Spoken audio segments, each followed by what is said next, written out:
Pemerintah Kota Pekalongan resmi meluncurkan Taman Tertib Lalu Lintas atau Terlintas pada Selasa 17 Desember 2024 yang dirancang sebagai sarana edukasi bagi anak-anak untuk mengenal dan memahami aturan keselamatan di jalan raya. Informasi selengkapnya untuk Anda. Pemerintah Kota Pekalongan meresmikan Taman Tertib Lalu Lintas atau Terlintas sebagai sarana edukasi bagi anak-anak untuk mengenal dan memahami aturan keselamatan di jalan raya sejak dini.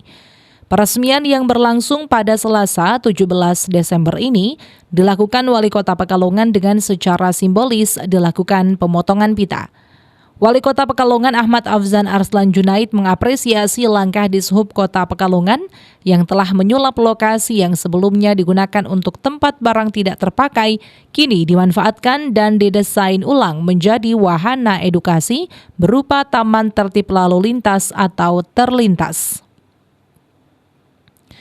Taman ini dilengkapi dengan berbagai fasilitas edukasi seperti miniatur jalan raya, rambu-rambu lalu lintas, serta simulasi penggunaan zebra cross, lampu lalu lintas, dan area bermain edukatif yang membuat pembelajaran lebih menarik dan menyenangkan bagi anak-anak.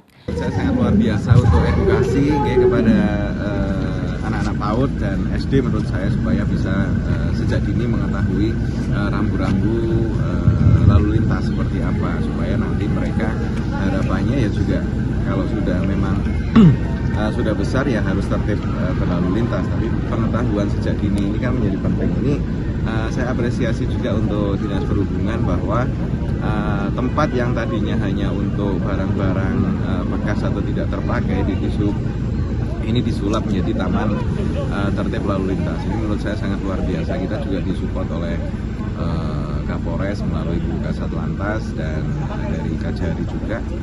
Kepala Dishub Kota Pekalongan M. Restu Hidayat menerangkan bahwa keberadaan Taman Tertib Lalu Lintas ini awalnya dilatar belakangi adanya space atau ruang di kantor Dishub yang kurang representatif, sehingga muncul ide dan berkoordinasi dengan jajaran Satlantas Polres Pekalongan Kota untuk memanfaatkan ruang tersebut menjadi ruangan edukasi bagi anak-anak dalam rangka membangun budaya disiplin berlalu lintas di jalan raya. Kita pada waktu awal melihat kondisi lingkungan kita, terutama kok ada ruang space yang sekiranya kok kurang nyaman dilihat itu ya. Nah, kita pada waktu itu punya ide dan mungkin pernah konsultasi juga dengan Bu Kasatlantas ya Bu ya. Ini sebaiknya bagaimana? Sebaiknya sepertinya bagus nih kalau dibikin taman lalu lintas.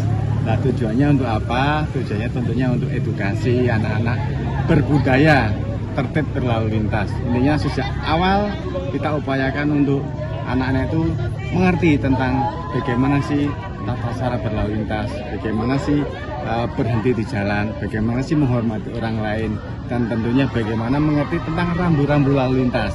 Sehingga harapannya nanti mereka dari usia dini, TK, SD dan sebagainya mengerti bagaimana nanti kedepannya menggunakan kendaraan misalkan seperti itu. Ditambahkan, Kasat Lantas Polres Pekalongan Kota AKP Yuna Ahadiah menyambut baik adanya peresmian Taman Tertib Lalu Lintas atau Terlintas sebagai sarana edukasi bagi anak-anak untuk mengenal dan memahami aturan keselamatan di jalan raya sejak dini. Rafid Fajari, Batik TV melaporkan.